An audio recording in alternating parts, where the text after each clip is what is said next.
Hello बच्चों, welcome to my YouTube channel. My name is CA Deepthi. I take classes of accounts and economics of class 11th and 12th. Economics का chapter number 1 का मैं already एक lecture upload कर चुकी हूँ. Today is my second lecture. आज की class में हम टॉपिक पढ़ने जा रहे हैं central problems of an economy. देखो लास्ट क्लास में हमने पढ़ा था इकोनॉमिक प्रॉब्लम क्या होती है, वे मतलब what is the most basic problem of an economy. Scarcity पढ़ा था हमने. स्कैसिटी, रिसोर्सेज कम है. सबसे मतलब जो प्रॉब्लम का जो हमारा की प्रॉब्लम है ना, जो मेन प्रॉब्लम है वो है स्कैसिटी. इस स्कैसिटी की वजह से हमें चॉइस मेकिंग करनी पड़ती है. हमने पढ़ा था लास्ट क्लास में. हमें डिसाइड करना पड़ता है कौन सी अपनी वांट फुलफिल करें, कौन सी वांट फुलफिल ना करें, क्योंकि हमारे जो वांट्स हैं वो बहुत हैवी हैं, अनलिमिटेड वांट्स हैं, और रिसोर्सेज जो हैं वो बहुत लाइट हैं, बहुत लिमिटेड हैं, वो हवा में हैं. सी सॉ पे अगर मैं इसको डिज़ाइन करने की कोशिश करूँ तो बेसिकली हमने क्या करना है, आज हमने ये स्टडी करना है कि स्कैसिटी की वजह से इकोनॉमी में और कौन सी प्रॉब्लम्स होती हैं. So there are 3 central problems because of this scarcity. कह रहे हैं because of scarcity every society has to decide how to allocate the resources. Allocation of resources हमें करना पड़ जाता है. हमें गवर्नमेंट को डिसीजन लेना पड़ता है अपने बजट में हर साल कि कितना खर्चा किस सेक्टर में करें. कह रहे 3 क्वेश्चंस का हमें आंसर देना होता है. What to produce, how to produce and for whom to produce. पढ़ते हैं ये सारी प्रॉब्लम्स क्या होती हैं. सबसे पहले पढ़ते हैं व्हाट टू प्रोड्यूस.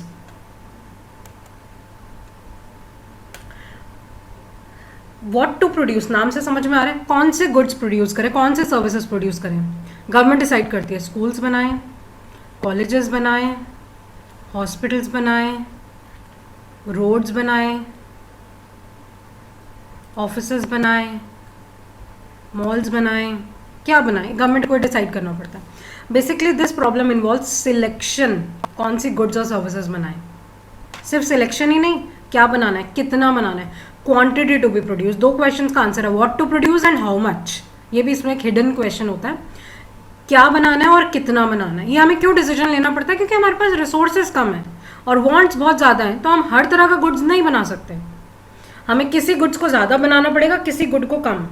जैसे कहते हैं ना, कुछ पाने के लिए कुछ खोना पड़ेगा. जब आप एक गुड बनाओगे ना, more of one good will mean less of others. एक चीज़ ज़्यादा बनाओगे तो दूसरी चीज़ में आपको थोड़ी सी कटौती करनी पड़ेगी. कह रहे production of more sugar is possible. अगर आपको चीनी ज़्यादा बनानी है तो वहाँ पे लेबर ज़्यादा डालनी है, फैक्ट्री जगह वहाँ ज़्यादा चाहिए, पैसा वहाँ ज़्यादा चाहिए, तो आपको दूसरे गुड्स में कॉम्प्रोमाइज़ करना पड़ेगा. अगर आपको वॉर गुड्स बनाना है, वॉर गुड्स मतलब अगर आर्मी की हेल्प के लिए आपको कुछ काम करना है, तो सिविल गुड्स मतलब सोसाइटी आम जनता के लिए जो गुड्स बनेंगे वो थोड़े से कम बन जाएंगे. तो हम क्या करते हैं, अपनी प्रायोरिटी देखते हैं, इंपॉर्टेंस देखते हैं, अर्जेंसी देखते हैं गुड्स की. कौन से गुड्स हमें ज़्यादा ज़रूरत है जिनकी, हम वो प्रोड्यूस करते हैं. तो हमें एलोकेट करना पड़ता है. कह रहे हैं व्हाट टू प्रोड्यूस में 2 चीज़ों का एलोकेशन होती है. एक तो what possible commodities to produce, कौन कौन से गुड्स प्रोड्यूस करें. कंज्यूमर गुड्स प्रोड्यूस करें, कैपिटल गुड्स. कंज्यूमर कौन से होते हैं जो हम एक्चुअली में कंज्यूम करते हैं, लाइक राइस, व्हीट, क्लोथ्स. और कैपिटल गुड्स होते हैं जो हमारे its like are investment, machinery, equipment, जो गुड्स प्रोड्यूस करने में हेल्प करती है, जिनको हम डायरेक्टली कंज्यूम नहीं करते हैं. तो कह रहे हैं गवर्नमेंट को डिसाइड करना पड़ जाता है कंज्यूमर गुड्स बनाएं या कैपिटल गुड्स. ये आपका पहला एग्जांपल हो गया.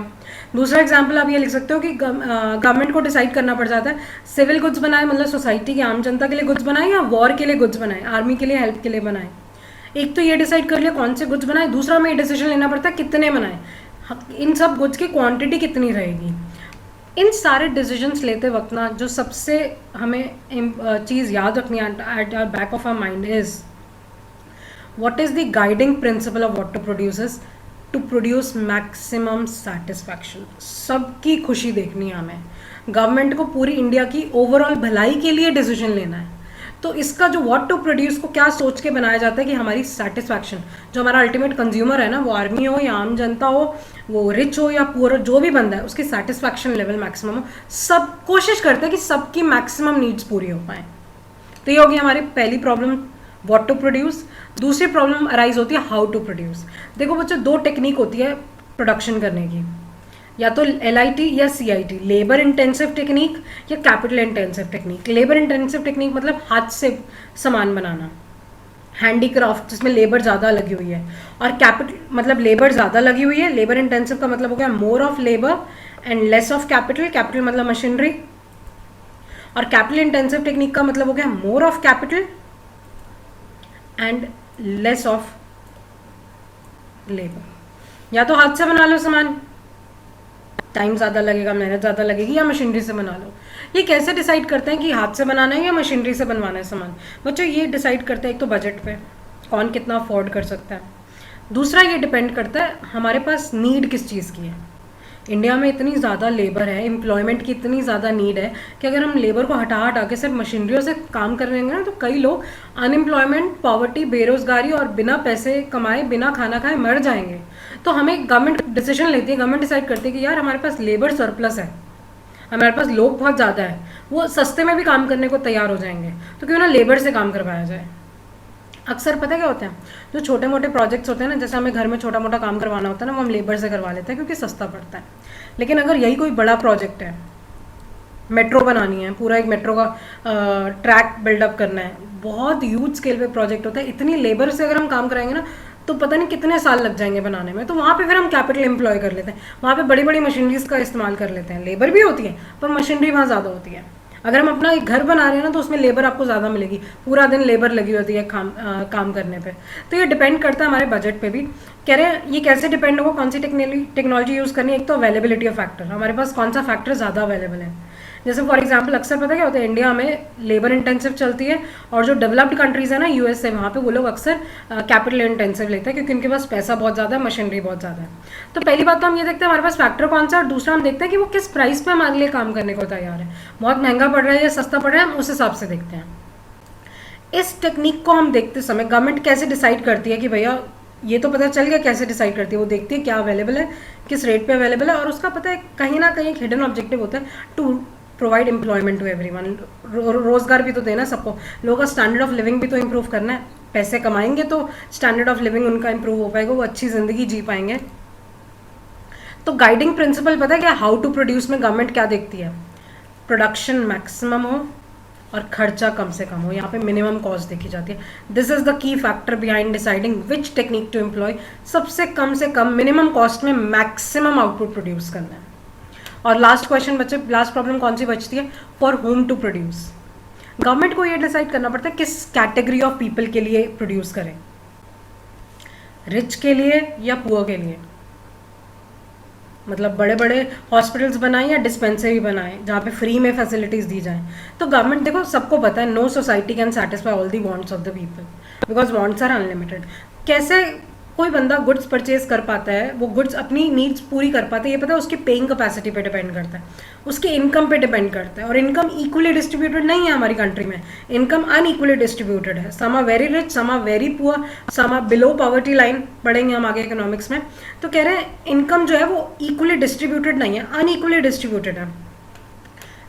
तो इसमें कैसे डिसाइड किया जाता है किसके लिए बनाना है। देखो दो तरह की, इस प्रॉब्लम को हम दो टाइप्स में डिवाइड कर सकते हैं, या तो पर्सनल डिस्ट्रीब्यूशन करो और या फंक्शनल बेसिस पर डिस्ट्रीब्यूशन करो। इसका क्या मतलब है, पर्सनल डिस्ट्रीब्यूशन मतलब जिसके पास ज़्यादा पैसा है, नेशनल इनकम मतलब पूरी कंट्री की जो इनकम है, जिसके पास ज़्यादा पैसा उसके लिए बनाएं, अमीर है उसके लिए कुछ बनाओ, महंगे महंगे सामान बनाओ, या डिफरेंट फैक्टर्स ऑफ प्रोडक्शन के लिए बनाएं।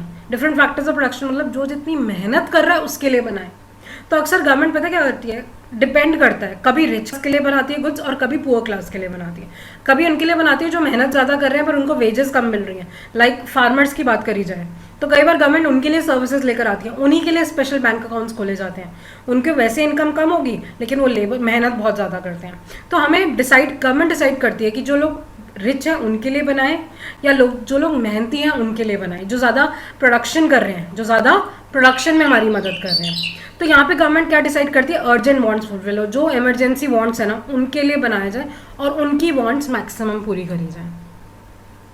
जिन बच्चों ने मेरी अभी इसका चैप्टर 1 का फर्स्ट पार्ट नहीं देखा है वो आप देख सकते हैं, मैं इसके डिस्क्रिप्शन बॉक्स में लिंक डाल दूंगी। और इस चैप्टर के अभी 1-2 टॉपिक्स और रहते हैं वो हम पढ़ेंगे अपकमिंग क्लासेस में। ठीक है बच्चों, थैंक यू।